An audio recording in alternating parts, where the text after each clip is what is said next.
What you see behind me is the Caribbean. We arrived to a little pirate town of Turbo last night.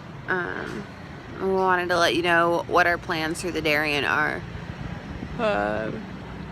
We hired a guide, and our plan is today to hop on a boat in the bay right there, and we'll go up to Qhapaq Nan and get stamped out of Colombia, and we'll go to Puerto Vallarta in Panama and get stamped in, and then we'll walk southbound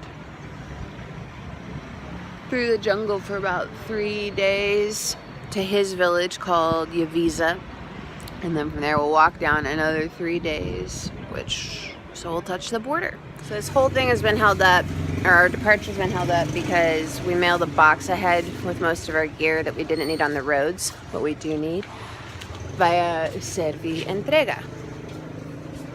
They don't open until 8. The boat leaves at 8. Hopefully it's a South American 8. As you can see, they're not open much. They're about that much open, and I've been exchanging paperwork. This is our paperwork. This one is theirs, with them under that crack. And it sounds like there's a box, so, oh my gosh, we might actually pull this thing off. Hey, Nan. Hi. What have we been up to today? Running around like mad women.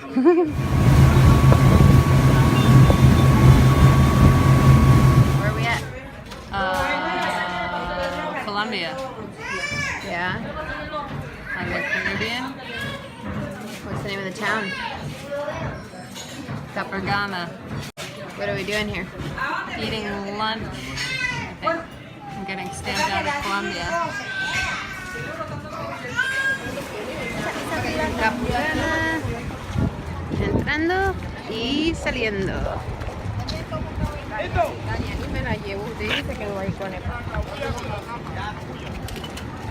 Aquí está Isaac, bringing the boat in. Here's Nan. Here's the camera, Nan. Nan, welcome to Panama. Thanks, you too. Thanks. Here we are. We made it to Puerto Vallarta, repacking our food supply outside of Panamanian immigration. Look at this beast.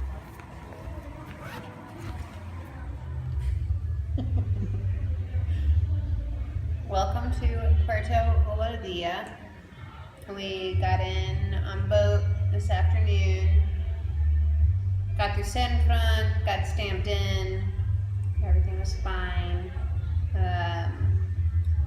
Rolled into town, and there seems to be some sort of festival going on.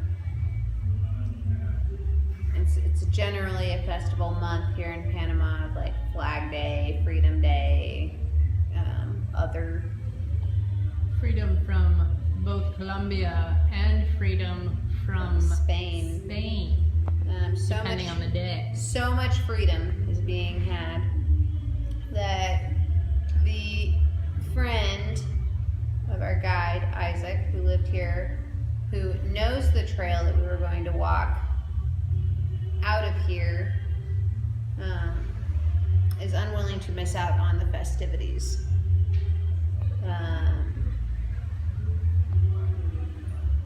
This route also didn't exactly do what we had first agreed to with this guide.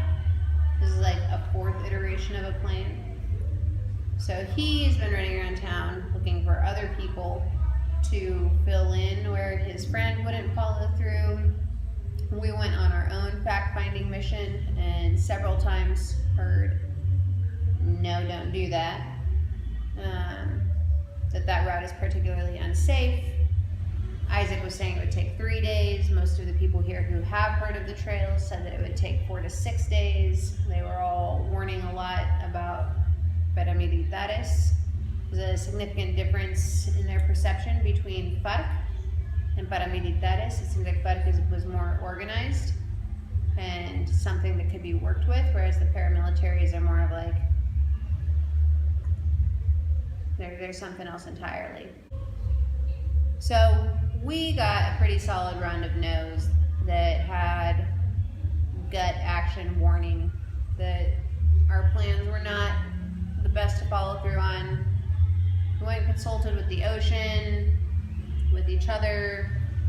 The full moon got in on the action. And then we came back thinking that we were not interested in this next section of walking from here, Puerto Valdía to Yavisa.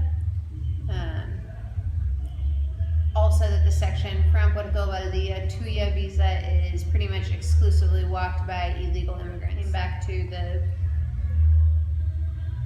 Parks and Rec Department. The Department of Ambiente. If you'd like to give them a... That's the back room.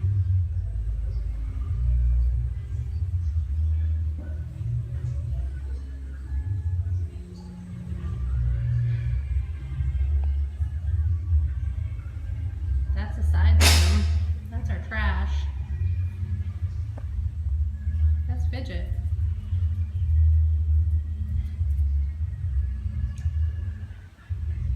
So all signs are pointing to no for this section from Puerto Valdía to Yavisa. Once we're in Yavisa, going down to the actual border itself, we're back in Isaac's territory. It's a route that he's run a number of times. He knows the villages, he knows the people, and he seems supremely confident about that. So we're gonna ixnay this next 120 kilometers. And instead we're gonna focus our attention on being in the middle of the Darien. And that's all I've got to say about that.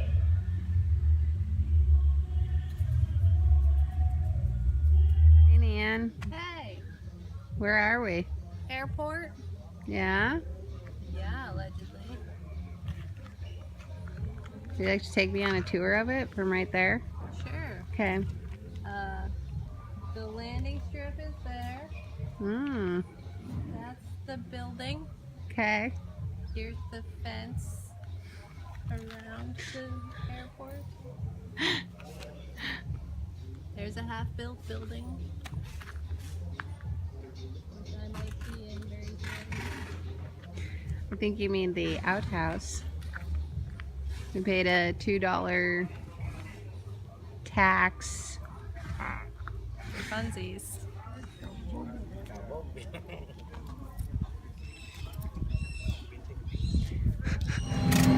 Well, after 8,000 miles of walking, it turns out we have to fly out of the country anyway. So here's to adapt or die.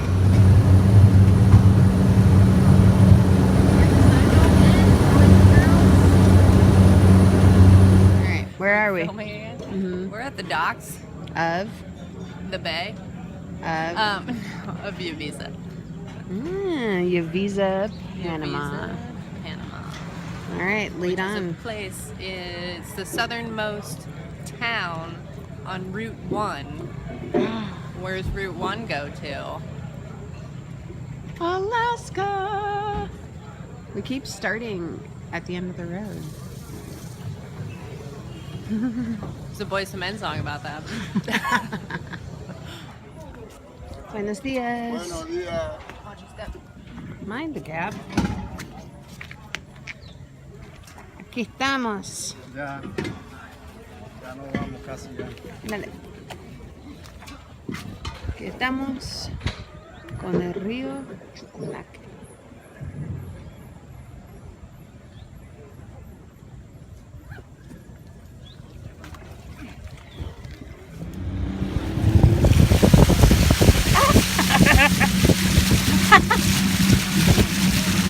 We would spend the next 8 hours motoring southbound in one of the dugout canoes traditional to the kuna of this area.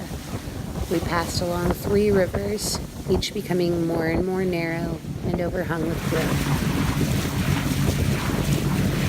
¿Cómo se llaman los ríos? Aquí ahorita vamos por el río Chucunaque, bajando. Después, entre 20 minutos viene el río Tuira, vamos subiendo. Más o menos 5 o 6 horas subiendo y después viene el río Paya, 2 horas más hasta Paya. Sí. The primary foods as well as industry seemed to be fishing from the river and banana plantations, which were abundant along the banks.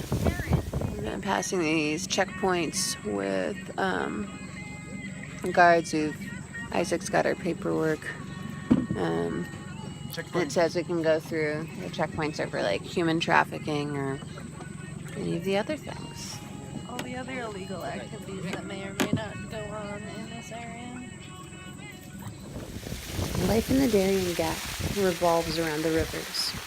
All of the villages are built along their banks. The rivers present themselves as their laundry rooms, their highways, their grocery stores, their pharmacies. Essentially, all of the needs of their lives come to them by these rivers.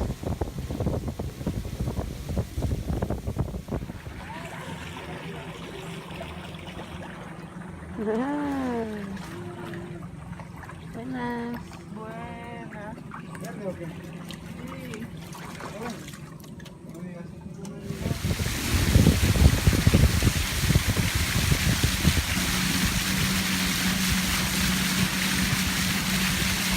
appears to be a tree in our way. It fell.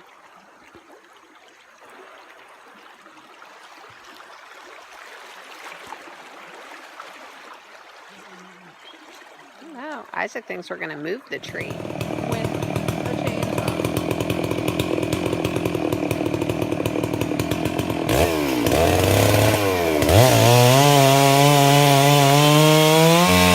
Oh, here comes someone from the other direction. Perfect. They hopefully have a chainsaw too.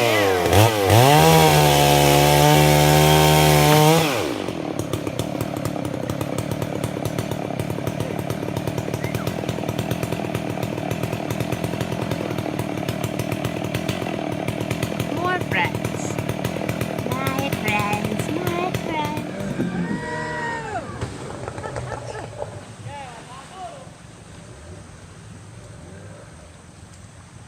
That afternoon, we arrived to Paya, where we were warmly welcomed by the entire village. As ever, the children were the most curious. The military personnel, We thought we were going to bed to get ready to go down to the border tomorrow night. We hadn't seen Isaac, our guide. He's been running around. We had dinner. We came back. We went to bed. Apparently, he's been dealing with the Front guys here because they, having recently and horrifyingly learned that we are women, have now decided that we cannot go to the border, but they want Isaac to write a special permission slip. This, like, every step of this Darien business has been unnecessarily complicated, and this one is just it's why we're out here, and hopefully the next women won't have to deal with it. Good morning from Bahia, Panama. This is the Front base where we motored in from Yavisa yesterday, about 10 hours on a boat. Everything was fine. All of our paperwork was in order. We were called here at around 9 or 9:30 saying that they had gotten a call from a commissioner in Yavisa telling them that we're not allowed to walk the 4 hours to the border crossing, stating only that it's because we're women, that he didn't want to be responsible for our psychological well-being, and that we needed to have presented ourselves to him in person beforehand. This has never been required of any other groups. There have never been groups of women who have come down here. It's always been men, or there was one mixed group with a single woman in it that they allowed to go to the border. I came here last night after our guide tried to reason with them. I was pretty upset. The subtenant wouldn't look me in the eye, wouldn't speak to me directly, kept calling me mommy. stated that I was being irrational and that I needed to be removed, and then he just left me there, and he walked out, and they stood in the yard and had man chat. I walked out and stood there in the yard and listened to them talking about essentially nothing at all. It's just a very South American, like, oh, this isn't my fault. This is someone else's. Like, oh, there's nothing that I can do. So it just continues to be systematic blame shifting. No one's responsible. No one's a part of it. I'm beyond livid. I've walked over 8,000 miles to end this continent being this wildly disrespected. The police in every other country have been supportive, have been encouraging. There's definitely been sexism involved in the amount that they want to take care of us and they're concerned for us, but never has it been banning us from doing something because they don't want to be responsible for our psychological damages that would result of a 4-hour walk. So yeah, I'm pretty upset right now. And so concluded our foray into the Darien Gap and completed our crossing of South America. We'd begun this hike to show what women could accomplish, and 8,000 miles later, we were reminded of how much there's left to be done.